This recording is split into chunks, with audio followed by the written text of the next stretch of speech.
മാഷേ വേറെ വല്ല സിനിമയുടെ കാര്യം ശരിയായോ? ഞാൻ ഓർത്തു ഇവിടെ തന്നെ കാണുമെന്ന്.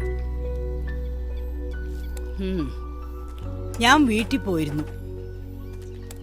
സാവിത്രി കാര്യങ്ങളൊക്കെ പറഞ്ഞു. ആകെ ഒരു മനപ്രയാസമായി അല്ലേ? തലയ്ക്ക് മീതെ വെള്ളം വന്ന അതിനു മീതെ തോണി. അതല്ല സിസ്റ്റർ.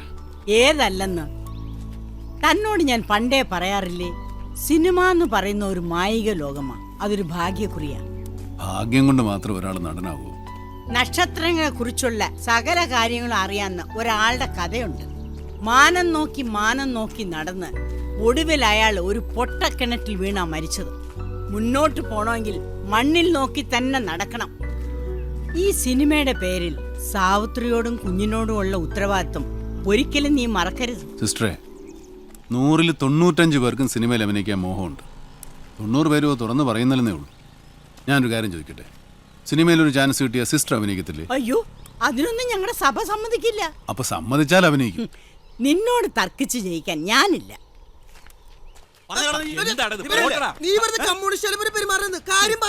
ആ പാവം പിടിച്ച മാഷ് നാണം കടത്തിയപ്പോ നിനക്ക് സമാധാനമായില്ലേ?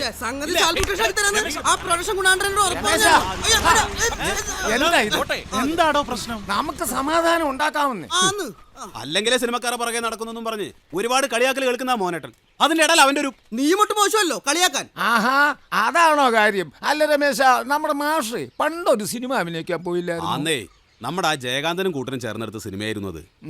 അതിന്റെ ഷൂട്ടിങ്ങിന്റെ ഇടയിൽ ആ പ്രൊഡ്യൂസർ ഏതോ പെണ്ണുകേസ് പെട്ട അകത്തായത്. അങ്ങനെ ആ പടവും മുടങ്ങി. നല്ല ബെസ്റ്റ് രാശി. ദിവാകരോ, നമ്മുടെ സൂപ്പർ സ്റ്റാറുകളുടെ ഒക്കെ ആദ്യ പടങ്ങള് വെളിച്ചം കണ്ടിട്ടില്ലെന്നാ പറയുന്നത്.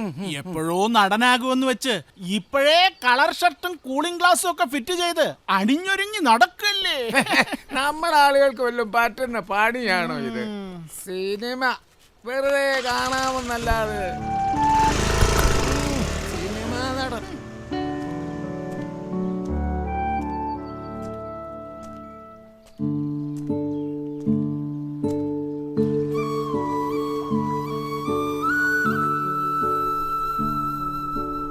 ഇനി എന്താ മോനേട്ടന്റെ മനസ്സിലെ പ്ലാൻ? ഇനിയാണെങ്കിലും വേഷം തരാമെന്ന് പറഞ്ഞിട്ടുള്ളത് അസോസിയേറ്റ് ഡയറക്ടർ ജയകാന്തൻ പുല്ലേപ്പള്ളിയല്ലേ? അവർക്കെങ്ങനെ പുതിയ പ്രൊഡ്യൂസറെ കിട്ടിയിട്ടുണ്ടെങ്കിലോ? നമുക്കൊന്നുകൂടെ അന്വേഷിച്ചാലോ? ആ ജയകാന്തനെ ഒന്ന് വിളിക്കണം. സിനിമയുടെ പേരും പറഞ്ഞ് പലരുടെയും പുറകെ നടക്കാൻ തുടങ്ങിയിട്ട് കാലം കുറയായി. ഇനി അങ്ങനെ നടന്നിട്ട് കാര്യമില്ല. രണ്ടിലും തീരുമാനിക്കണം. ഒന്നുകിൽ സിനിമ, അല്ലെങ്കിൽ ജീവിതം.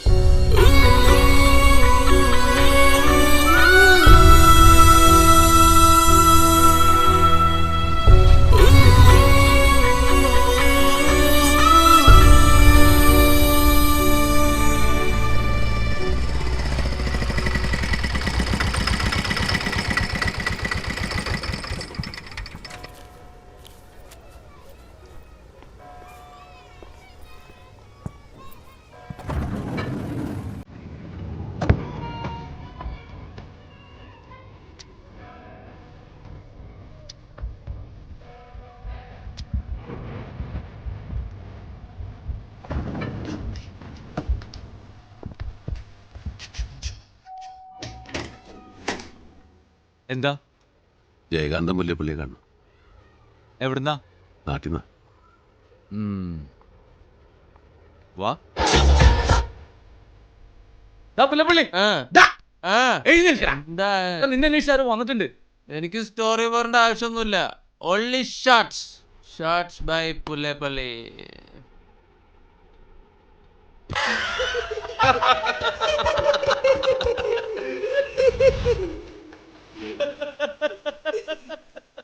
ആ ഉടനിപ്പോ പറഞ്ഞേക്കാം.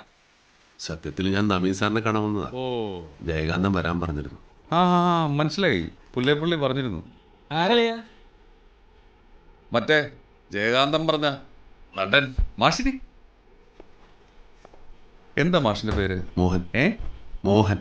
ഫസ്റ്റ് പടം തന്നെ മുടങ്ങിയല്ലേ? ജയകാന്തനും മാഷ് ഒഴികെയുള്ള ബാക്കി എല്ലാ ടീംസും ആ കേസ് കഴിഞ്ഞ പിന്നെ വെളിച്ചത്ത് വന്നിട്ടില്ല. അപ്പൊ മാഷ് വീണ്ടും അഭിനയിച്ചേ അടങ്ങൂന്നുള്ള വാശിയില്ല അല്ലേ?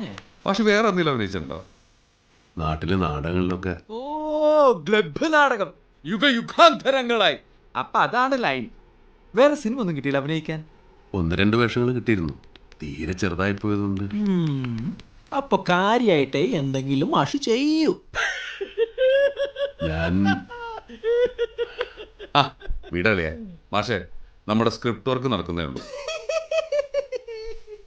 മാഷ് ഫെർണാണ്ടോ മെർലെസിന്റെ സിറ്റി ഓഫ് ഗോഡ് കണ്ടുണ്ടോ? ഇല്ല. ഹിസ്റ്ററി ഓഫ് വയലൻസോ? ഇല്ല. വെട്ടിമൊറോ സാബ്ലോവിച്ച് അഭിനയിച്ച ഏതെങ്കിലും പടം കണ്ടിട്ടുണ്ടോ? ഇല്ല. ഇതൊന്നും കാണാതെയാണോ ഈ പരിപാടിക്ക് ഇറങ്ങിയിരിക്കുന്നത്? പഠിപ്പീരും ഈ കുടുംബ പ്രാരാബ്ദമൊക്കെ കഴിഞ്ഞിട്ട് മാഷിന് എവിടെയാ സിനിമ കാണാൻ സമയം കിട്ടാ? അല്ലേ മാഷേ? തിയേറ്ററിൽ വരുന്ന സിനിമ കാണും, പിന്നെ CD എടുത്ത് കാണും. പത്മരാജന്റെ സിനിമകളൊക്കെ ആയിരുന്നു കൂടുതൽ ഇഷ്ടം. ഇപ്പോഴും ഭരതനും പത്മരാജനൊക്കെ കണ്ടോണ്ടിരുന്നാ മതിയോ? നല്ല കൊറിയ പടങ്ങളും ലാറ്റിൻ അമേരിക്കൻ പടങ്ങളൊക്കെ കാണണ്ടേ? കിർക്കി ഡുക്ക് എന്ന് കേട്ടിട്ടുണ്ടോ? ഇല്ല. അതെ മാഷേ, ഞങ്ങളൊരു വയലന്റ് മൂഡിലുള്ള സിനിമയെ പ്ലാൻ ചെയ്യുന്നത്.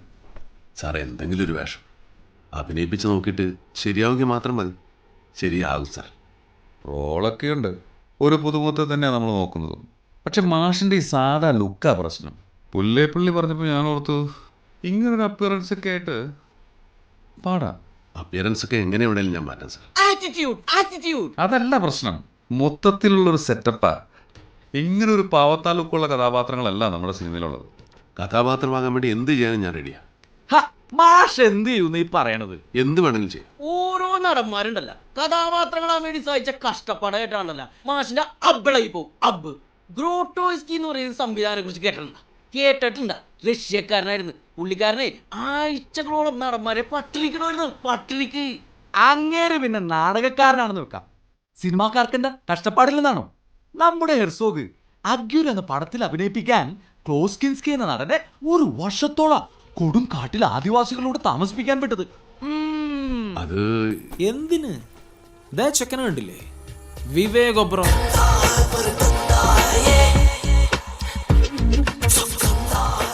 രാം ഗോപാൽ വർമ്മ സാറിൻ്റെ അടുത്ത് ചാൻസ് ചോദിച്ചു ചെല്ലുമ്പോൾ മുട്ട പൊഴിഞ്ഞ പോലത്തെ മുഖമായിരുന്നു അവൻ്റേത്. ഒരുമാതിരി വെളുത്ത് തുടുത്ത ആപ്പിളിപ്പരി. വർമ്മ സാർ പറഞ്ഞത് പറ്റില്ല, ഇതൊരു ഗുണ്ടാപ്പടാണെന്ന്. എന്നിട്ടോ ചെക്കൻ ആരോടും മിണ്ടാതെ അന്തേരിയിലെ ഒരു ഗുണ്ട കോളനിയിൽ പോയിട്ട് അങ്ങോട്ട് താമസിച്ചു. ഗുണ്ടകളുടെ ഇരിപ്പും കട്ടപ്പും നട്ടപ്പൊക്കെ അങ്ങോട്ട് പഠിച്ച് വെയിലൊക്കെ കൊണ്ട് കറുത്ത് കരിവാളിച്ച് നല്ല സെറ്റപ്പായിട്ട് അങ്ങോട്ട് തിരിച്ചു തന്നു. ഓഫീസിന് വാതിൽ ചവിട്ടി തുറന്ന് മേശപ്പുറത്ത് ചാടിക്കയറി വർമ്മ സാറിന്റെ നെറുകൻ തലയിലേക്ക് തോക്കും ചൂട്ടിട്ട് 4-5 ഡയലോഗ പട്ടപ്പട്ടേ പട്ടപ്പട്ടേന്ന്. വർമ്മ സാർ കോരി തരിച്ചു പോയിട്ട് പറഞ്ഞു, നീ തന്നെ നമ്മുടെ പടത്തിലെ ഹീറോ. അതായിരുന്നു ലെവന്റെ പെർഫോമൻസ്.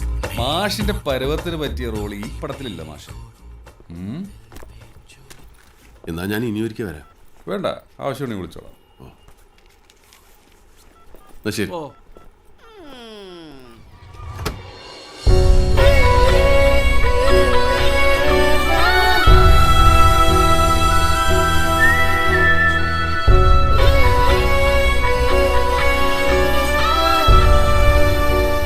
മോഹൻ, നിങ്ങൾ നടനാവണമെന്ന് നിങ്ങൾ തീരുമാനിച്ചിട്ടുണ്ടെങ്കിൽ അതായിരിക്കും.